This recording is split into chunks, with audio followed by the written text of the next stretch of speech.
You'll be talking about the environment in a moment. You were in a rush to talk about it, but as it turns out, this is our next topic. And so that we can turn to that next topic, we're going to have a question from Sylvie Constantin from Rivière Rouge. Here's her first question.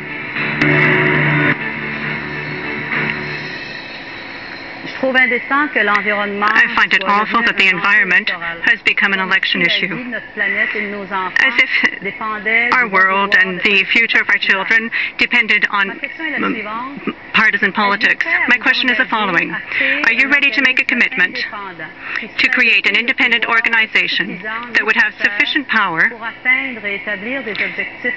reach realistic objectives pertaining to the environment? So there's your question, and according to the draw, Ms. May will have the first kick at the can. It's a very interesting question. Thank you so much, Sylvie. I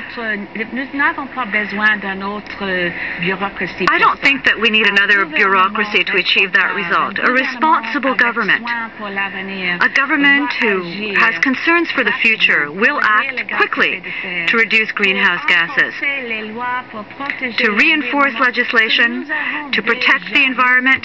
We already have legislation in place, but the Harper government and other governments have not risen to the challenge.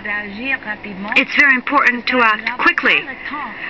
We don't have time to create another agency. Thank you very much, Ms. May. The floor is now yours, Mr. Duceppe.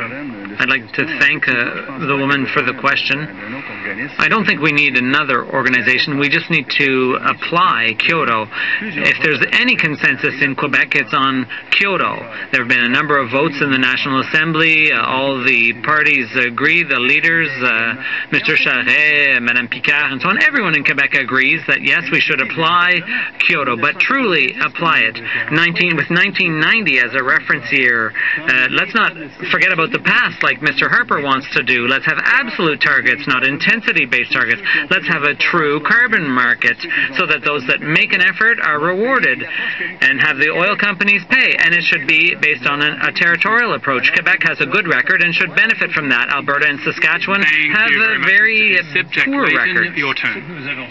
What we did to implement the spirit of that excellent question is we suggested in the House we brought in a bill to have targets based on scientific evidence, 80% reduction in greenhouse gases by 2050, and to have an independent agency to have oversight with the help of the Auditor General, and I thank her. We worked together on that. And, well, why isn't that happening? It's because Mr. Harper and your government rejected the will of the majority of the House of Commons. You are the one who said, well, we have to respect the will of the House, but not when it comes to the environment. Chance, it's now your turn, Mr. Harper, so if you want to respond to Mr. Layton, go ahead. First off, I'd like to say to Sylvie that we're all concerned about the future of the planet. My children need to be able to live in a planet that's livable, and there really are challenges ahead of us, and that's why we created a plan.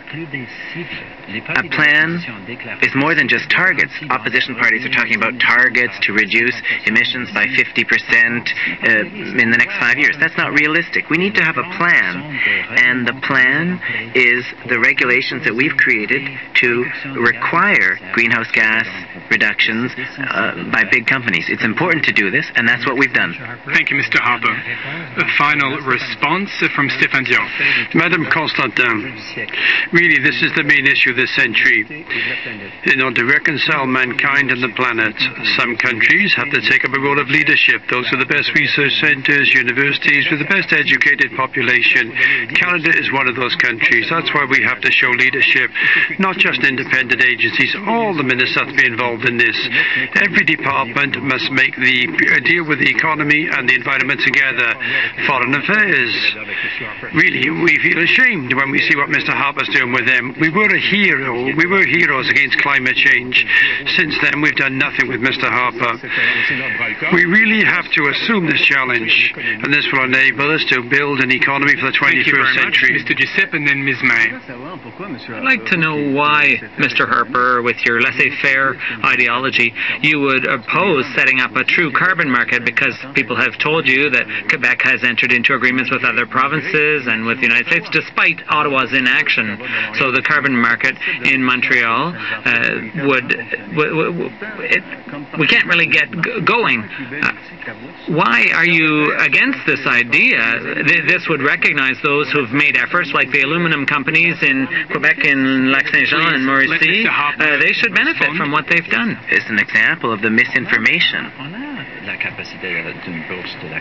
We do have a carbon trading plan capability, and we'd like to trade with other countries to deal with them in this continent and around the world. That is our policy, but we need to have a way to reach these targets. But the Montreal there needs to be exchange doesn't understand